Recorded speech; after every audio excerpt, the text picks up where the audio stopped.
Good day, good night, and welcome to World Cup Today. It's Tuesday. It's Group A and Group B review. We had a fascinating afternoon yesterday watching World Cup. Two crazy games going on at once. Duane, at one point, Duane is back, by the way. Let me put the image of Duane. Duane is back. How you doing, Duane? Yeah, I'm good. Yeah, it was yesterday was I don't know if any listeners out there are also fans of March Madness NCAA tournament. It kind of reminded me a little bit of that when it's like whoa. But yeah, it was kind of fun. What? A possible red card for Ronaldo? No way. The ref doesn't have the cojones to do that, and he didn't. No, that was hilarious. You see, the referee, poor Paraguayan referee. Like, the worst thing you could have is there's a foul on Ronaldo, and the guy in your earpiece says, "Okay, possible red card here. We think you should review it because we think you should give a red card to Ronaldo." What? Are you crazy? I'm not doing this. I'm not giving a red card to Ronaldo to make him miss the first knockout game. Are you insane? Then he goes watching the damn video, and he's like at 1 inch close to the screen trying to look at it. He's like, do I do it? The guy seemed nervous. He was sweating. Oh, man, I didn't want to be in his shoes. No, absolutely. I'm just looking at Daniel Squizzato, who's been on the show a few times, is a referee, a pretty good, decent referee. So if you want to hear his take, I'm having it happen in front of me right now. So I'll just read it. If anyone's interested in my delayed take on the Cristiano Ronaldo potential red card, the referee's reasoning for not showing the red is spelled out in the laws of the game. He perceived the contact to be quote unquote negligible. So there's Squizz's take if you take anything from that. But really the take is, this is Ronaldo, no. Yeah, and when you look at it, the Iranian player was stumbling at the same time, right? He was falling to his left, and Ronaldo was trying to overtake him to go get the ball, and the guy was literally stumbling to block Ronaldo's path. So it's kind of a 50-50 play, but yeah, of course, there's the intent, and like he tried a swim move, like a American football swim move, to go next to him. That's what I was shown as a defensive lineman to do. So that's literally what he did. But that's interesting. Let's start though with Group A, Russia, Uruguay. It wasn't close. Uruguay had a fun morning yesterday. If I had a balloon, I'd pop it, and that would be my illustration of what that game was. It was the air going out of Russia's great start. You saw, the game play out. I don't know how much people watched the other game. There wasn't anything in it, obviously. So, I just sort of watched the highlights, but it looked like Morocco had a decent run of it out there. And I think that illustrates, with Egypt going down, that just how one-sided this group was, and the host situation, I think, played a role in Russia's great start, and they're in tough in that round of 16. But I think that they got out of the group, and that's what matters to them. The right team won this one, though. Look, I thought that was Uruguay's most complete performance of the tournament so far, and look, it's an intriguing round of 16 matchup now when you look at how that other group played out. I mean, it was almost a very intriguing matchup with Spain, but then in the last second, we'll talk about that. But look. Yeah, what do you think of Russia? I mean, that's ultimately this comes down to. Was it a bad game, or was that their real level? And I can tend to lean more towards the latter. You can only run so much. You can only run so much when the guys against you are as good, as in shape, but with more skills on the ball. That's literally what happened. Suarez and Cavani combined for nice goals, and Russia's fitness did not come into play. I'm going to call it like this until we know more in the next few months. So Russia's fitness, that was very well talked about over the last week on this show and many other places, they did not run as much. Well, they did, but did not have the same results. And yes, I guess reality came back to the ground. Can't put skill in a needle. Yeah, I mean, allegedly. Yeah, exactly. That's why I'm trying to keep it like open-minded, but still, like, I'm not naive anymore. I'm not cynic either, but I've been covering the Olympics since 2014, so that tells you all you need to know. I went to journalism school, so I know the defamation law pretty well. I'm pretty sure we're safe. There's a reasonable expectation here. Yes. Anyway, yeah, look, I don't give them much of a chance against Spain. I think that's, Spain had a bit of its scare in that match. They did not look great. It was their worst game. They've gotten worse each game they played, Spain has, but they still managed to get top of the group based on the bizarre finish of the other one, although it was like touch and go to be eliminated outright in the last seconds of this game. Spain could have been kicked out, or Portugal could have been kicked out in all like a matter of seconds. And you know what? Let's go there because, Uruguay, Russia was kind of a blowout and nothing to really talk about outside of Russian kids crying in the stands because their team was losing by 3. Yeah. Well, they always, that's a rule of the world. I actually noticed that the World Cup this time, normally in the past, in a pre-Me Too generation, they have a cameraman who I think his sole job was to find nothing but extremely attractive women in the crowds and show them. They've been showing less of those, so now I guess they have to fall back on another default, which is the crying children. But you know what? You mentioned something, Duane, and I'm going to go there because it's been in my mind since 7:30 this morning when I've been on Twitter and seen this post from Getty Images from last night. This post I've been taking down since then. Getty Images, one of the big supplier of images for members across the world of the press. It's a very big agency, one of the biggest agency of stock photos in the world. Getty Images posted at 11:36 p.m. last night a post called "The Hottest Fans of the World Cup." Dear. And it's just women not dressed a lot and taking very zoomed pictures of their faces and their upper bodies and put in very, very non-politically correct way, and that post has been taken down since then. The article is not you can't find it anymore. I love that that fangirl, the organization in the UK that is promoting women in sports in a non-sexist way, in a more 2018 way, got all over it, women's football too, and I was happy. Yes, I made the mistake of reading the comments below that, and I don't really have a lot of faith in humanity right now, but I am happy that this post was taken down. Well, yeah, I mean, by upper bodies, I'm sure you're talking about their shoulders. Sure, yeah, that's what I'm talking about. Yeah, exactly. No, look, look, I'm a heterosexual male. I'm not against the female form by any means, but we have to be sort of respectful and reasonable in how we deal with this stuff, right? And it's just ridiculous in 2018 that someone would ever think that that's a good idea. If you're going to do, it's a stupid post anyway, but if you're going to do hottest fans at the World Cup, you at least have to mix the genders up. So it's yeah. Literally same amount. And you know what? It's still not okay. It's still a stupid post, but yeah. We're still not just like, we're not statues. We're not there to just be judged by our physique, and we're trying to move away from this as a society, and we do things like this. No, it's not one or the other, and it's not okay. Well, I like it, so it's fine. No, come on, grow up. There's different ways to interact with the opposite sex in an appropriate way, and this is just old stuff. Yeah. Anyway, this is not a topic I thought I'd be talking about today, but hashtag Me Too and all that sort of jazz. So, exactly. But back to the football. I thought it was worth mentioning because Getty Images is getting a lot of flack, and they deserve it for that post. And I hope the person who is responsible for it, and I hope that it does change the influence of the coverage, and just go back to 2014, the Switzerland game. Zamali's ex-wife. You've seen those pictures. The entire world's seen those pictures. It's not okay anymore, and I'm kind of happy about it. It's one thing if okay, we might as well continue this. We see like calendars out there all the time, like the Women of Curling calendar, for instance, if you want to go into our Five Rings coverage. And it's, got a lot of press because they're, attractive women are putting pictures of themselves, but they're empowering themselves at that point. They're choosing to have those pictures taken. Someone in the fan is just there to watch a soccer game. They're not choosing to have their images spread around the world and to be lusted over. That's the difference here, boys, if you're not understanding that. If there's agency to people that choose to have their photos put out there in a sexual way, a sexy way, and there's no agency for someone who's just standing in the crowd watching their team. They should be allowed to do that in peace and not, yes, the ticket says that your images can be used, blah, blah, blah, but that doesn't, there's some ethics involved too. So, yeah, move forward. Spain versus Morocco. Iran versus Portugal. Crazy scenes at both games. Chippy games. VAR farce. VAR fiascos on both sides. At one point, I thought Morocco was going to eliminate Spain, and Iran and Portugal would have moved on. It was that close. It kept changing. The last 15 minutes of both games at the same time were insane. No, for sure.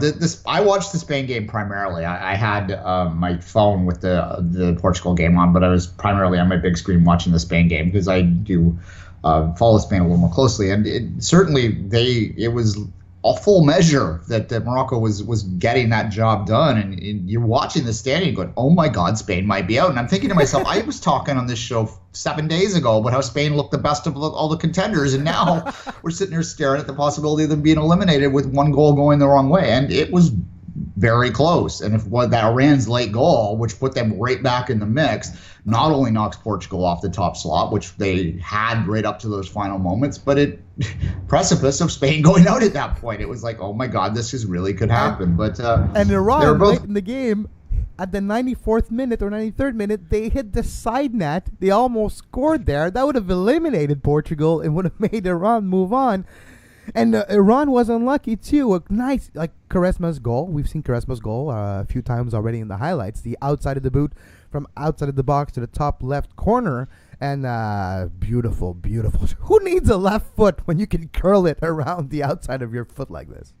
Well, yeah, the ability to curl that ball is something that's really, we've talked about a few times now, and it's quite noticeable how much movement you can get on that ball. But certainly an example of that. We talk about Iran. I mean, I've been pretty hard on the Asian teams throughout this tournament.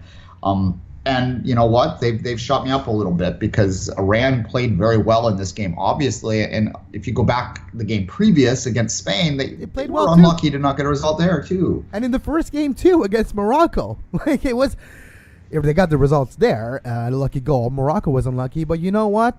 I'm gonna do this right now. Group B. Yeah.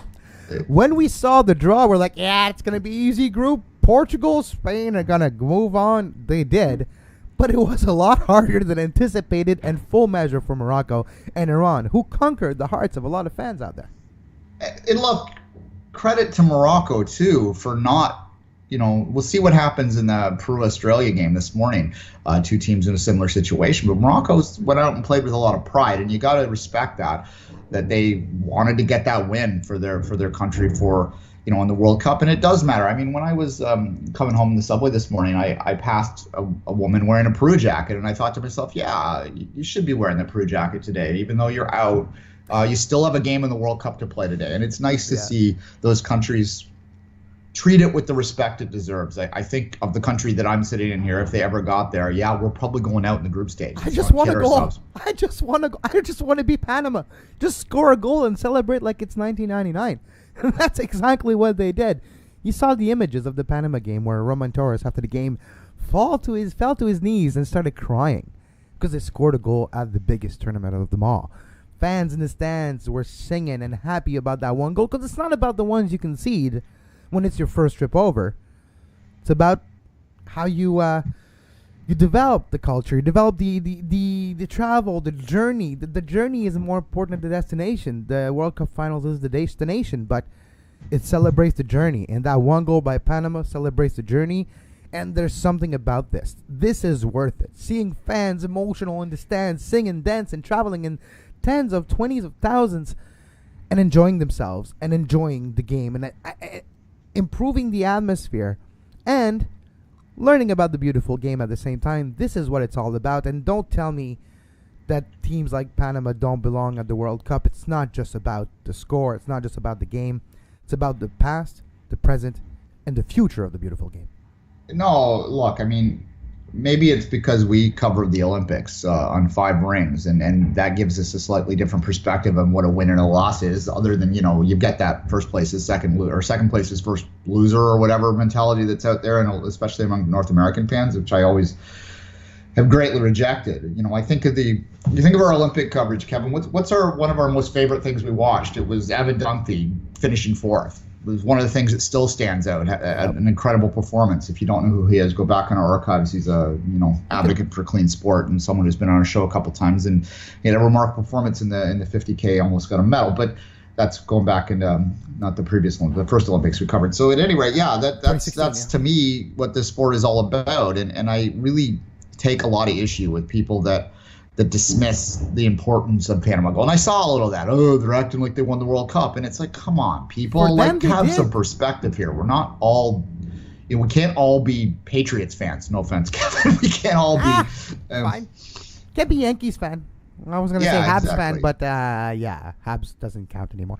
So That's a question, though. They do belong, and I think it's going to be a talking point over the next 8 years, especially with 2026 being a 48 teams World Cup. We'll have more of those stories, and a few of those teams will discover the Mondial for the first time. 2022 might be. It's still not 100% sure if it's going to be 32, 48 teams. This might be the last iteration of this format of World Cup. There's still an inquiry being done by FIFA to look at the feasibility for 2022 for a 48 teams World Cup. Probably because you know what? 48 teams, more countries, more markets, more advertising revenue. Who doesn't want more money? Well, no. Well, yeah. And look, you're right. It's going to... Yeah, we watched Saudi Arabia and Panama struggle in this World Cup. Well, Saudi Arabia turned it around after the first game. Let's give them some props for that, and had a decent run of things. So, and they got the result yesterday, so good for them. But yes, there will be some teams that are going to look like Panama in the 48-team World Cup, but that there also will be some stories like Panama in that 48-team World Cup. There will be a lot of debutantes in that first one. I mean, I'm sure there'll be 5 or 6, maybe 7 or 8 countries even that qualify for the first time just because of the expanded field. And that's going to, offer a lot of stories. And at least one of them is probably going to do decently, right? Like occasionally you have debutantes that Croatia went to third place their first tournament. So there you go.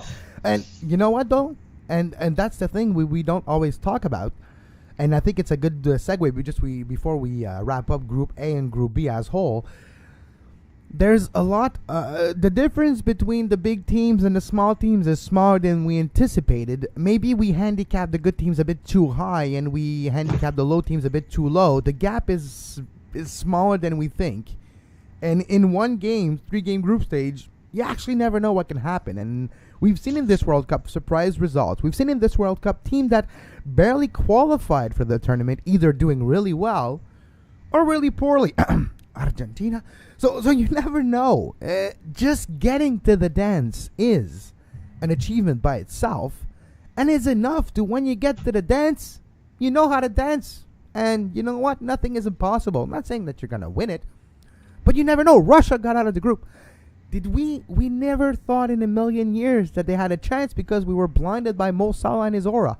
Well, that aura went down as soon as Ramos took him down in the shoulder, and then Russia got a chance out of the group. So, yeah, you actually never know. And I put this on me a bit. Not that we don't do our research, we do. But the big lights, the bright stage, sometimes it gives you a few inches of confidence a bit more, and it propels you to run a bit faster, to go for the second, third, fourth effort. And we've seen surprising results in this World Cup due to that aspect, the confidence, the level, the everyone raising their game up a bit. That's what the bright stages does to you sometimes, or it frightens you and you bow out early. Well, yeah, predictions are kind of a fool's game in the best of sense. You're doing the research, but ultimately, if they were easy, we'd all be rich gambling. So there you go. Yeah, look, the one thing we're going to lose with the 48 with 3-team groups, and I really hate I hate 3-team groups. There's other ways you can put 48. I like the idea of having like a play-in round to get it down to 32, because I think 32 is the perfect number. Hell, if you really want to expand it, go 64 and have 2 32-team tournaments running in 2 different countries if you really want to milk it, FIFA. Yeah. But or if you want to, I probably shouldn't give them any ideas. 48, you divide that by 2, that's 24. You can do groups that you get rid of half the teams and then you do a 24 bracket. There's things you could do that it's not too bad. You can find ways to do so. 3 teams group, just 2 games. We're so used to that 3 games. It's been what, 40 years? Something like that? Well, for 1998, it went to 32. Okay, so 20 years. So yeah, it's coming on to 20 years. But it's just to make sense, because we don't like having dead rubbers, and 3-team groups is going to create dead rubbers. That's the problem. And you can't have the simultaneous final games in a 3-team group either, which is potentially problematic. So there are some issues with it. And I mean, if you do the math, I think you have the top 8 teams get an automatic buy-in, and then or top 16. I'd have to look at it again, and then you have the rest of them play off for the final 16 spots. That's what it is. So the top 16 seeded teams would get automatically into the groups, and then you'd have 32 teams playing off, which is 48, to get down to 16 again, and then so you play 2-2 or something like that, and then you have 32 and away you go. But this is how they're going to do it, so it doesn't matter what we think, and it doesn't matter how many fantasy scenarios we create. I blame CONCACAF for this. I blame the CONCACAF Champions League for this. 3 teams group. Yeah. Why did you do that 4 years ago and give ideas to FIFA?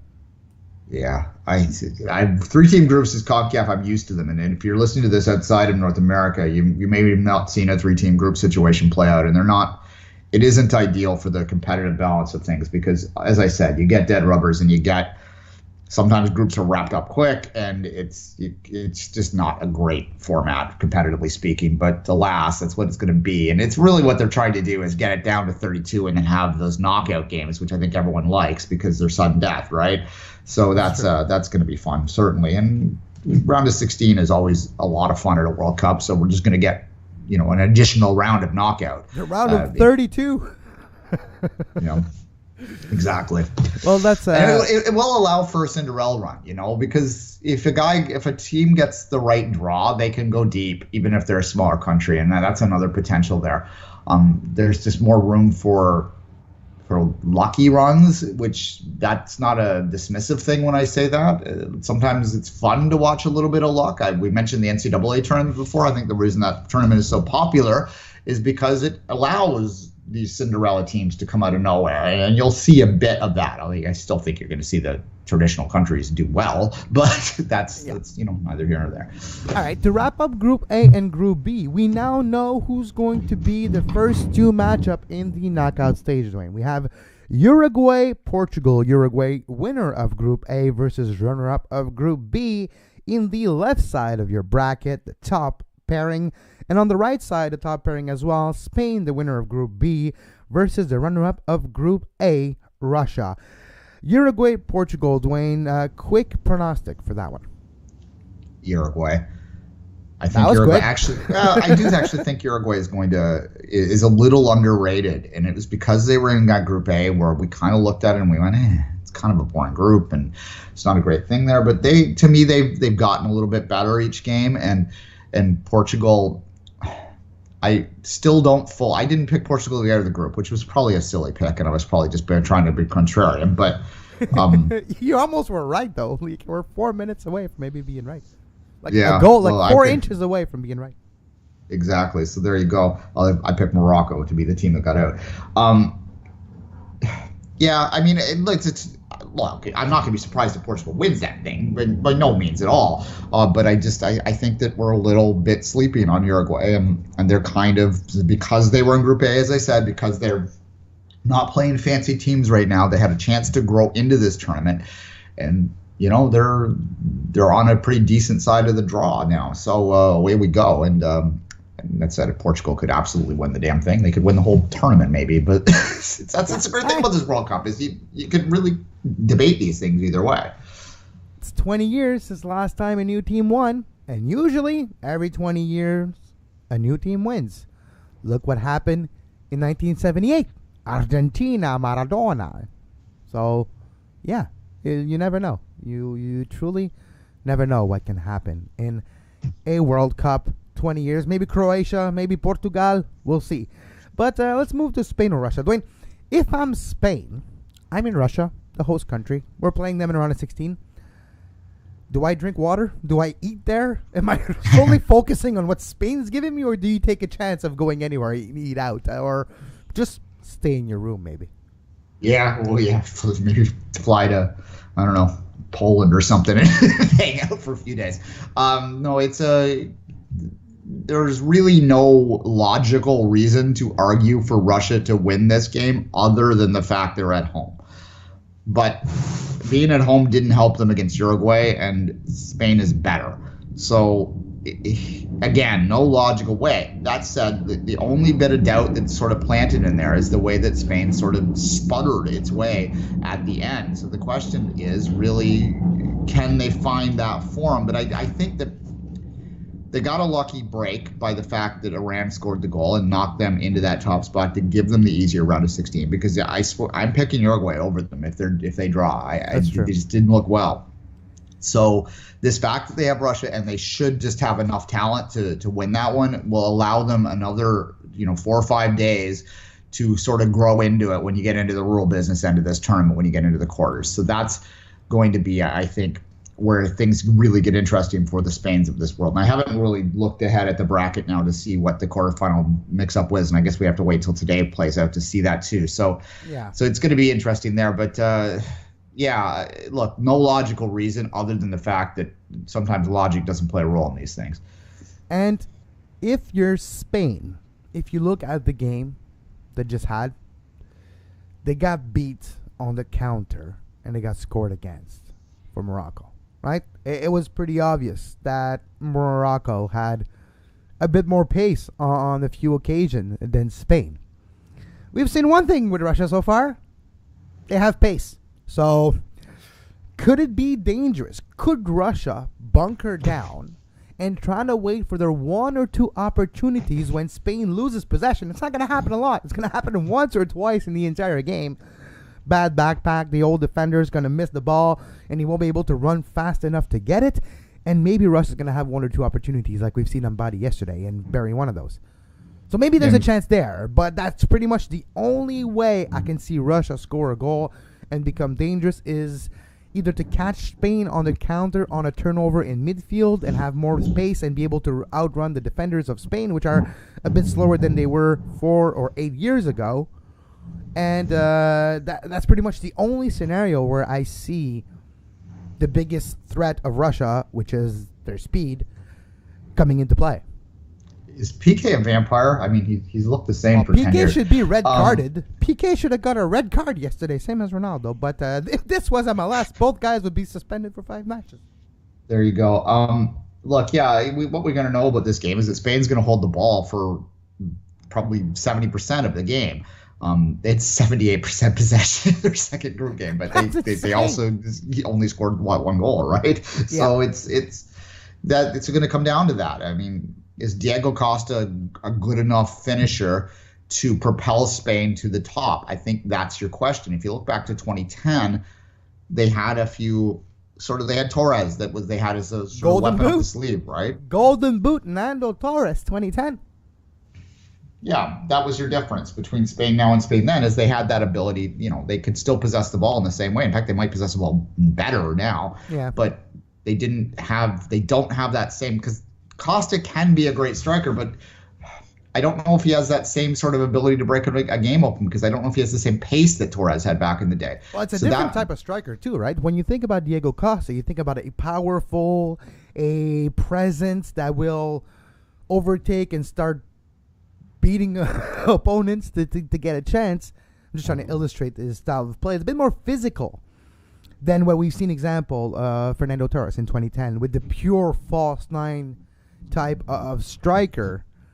When you look at Diego Costa and you think of a false nine, you think of a Nando Torres type of situation, he doesn't feel like he fits for me. Like when I look at Diego Costa as a false nine type of striker, which is usually what Spain likes to do, I don't think Diego Costa is the most fitting striker there. And if I was the manager of Spain, the way I would build this team is literally put a false nine, just put Isco there. Don't even play Costa, keep Costa on the bench.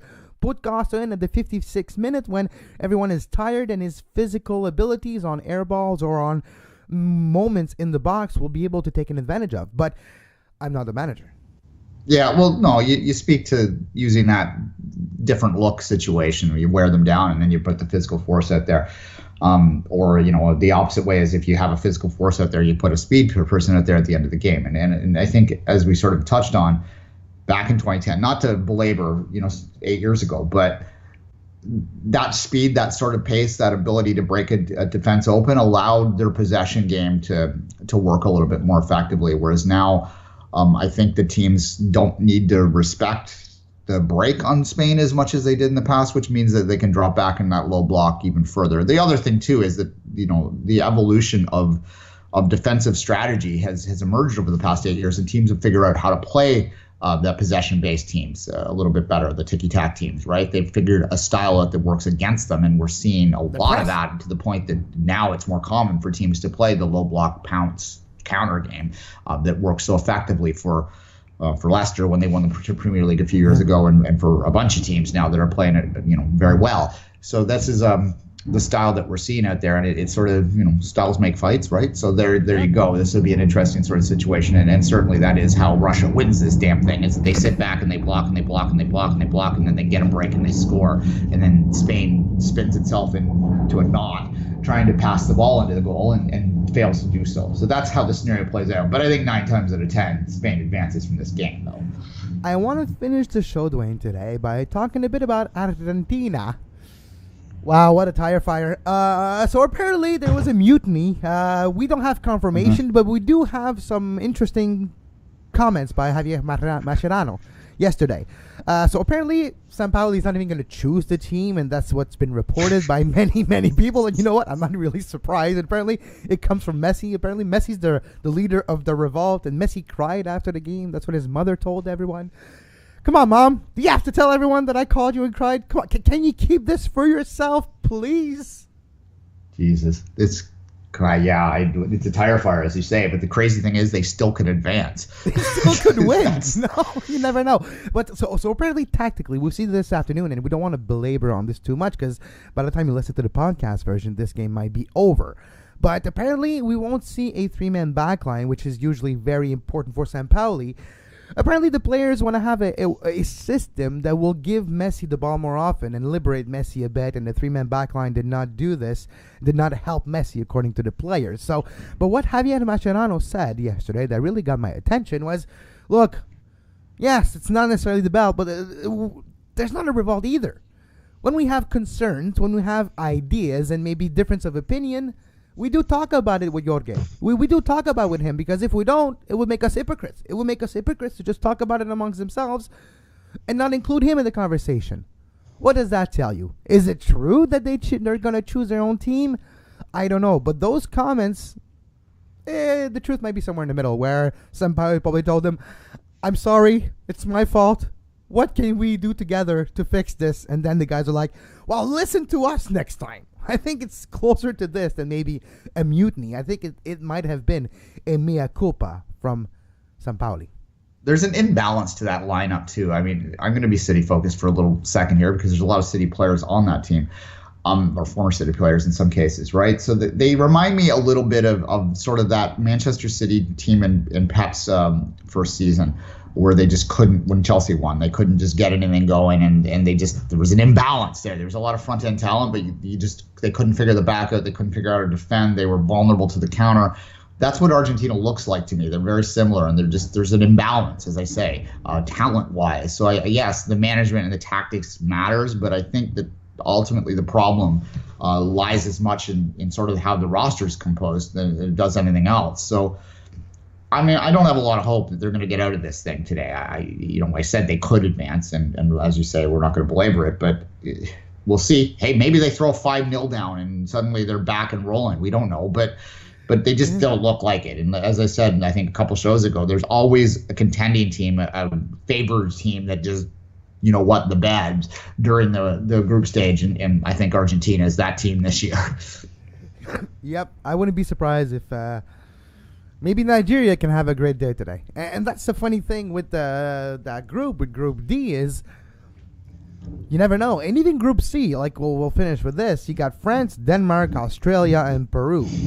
Australia and Denmark are still alive. Peru's eliminated. And in the other group, you still have Iceland. All the teams are alive in Group D. You got Croatia, Argentina, Nigeria, and Iceland, and all teams. Croatia's already advanced. It already won the group. But all the other 3 teams are still alive. So this is going to be a fascinating afternoon. Yeah, well, for sure. Croatia's looked great to me this tournament. So, playing against a team that can be very frustrating today will be interesting to see that. But I think that the bubble really did burst in that Nigeria game for Iceland. And as I said a few times now, good story. Maybe not a team that's going to do much beyond to be a good story, though, and that's fine. We talked about Panama a minute ago. It's still a great story. It's still awesome that they got here and got a result in the World Cup. So against Argentina, no less. So yeah, Nigeria probably based on what I saw in that game, the second game of the group stage, I think Nigeria deserves to be the team that gets out of this group based on what I've seen, along with Croatia. I suspect that those two will advance at the end of the day. And guess what? If Argentina goes back with their 3-man backline after all this talk over the last 4 days, Victor Moses is going to make them pay today. And that's how I feel. His speed will be tough to handle on those flanks. And Nigeria couldn't get the surprise result this afternoon with a win over Argentina. But that will be something to talk about on tomorrow's show. As always, you can follow Duane on Twitter at 24th Minute and myself at Kev Laramee. We'll be back tomorrow, 8:30 a.m., a little earlier this week because we wrap up the day before. And we're going to get ready for the games at 10 and at 2 p.m. Eastern Time. As always, this show is brought to you by sportsinspired.ca.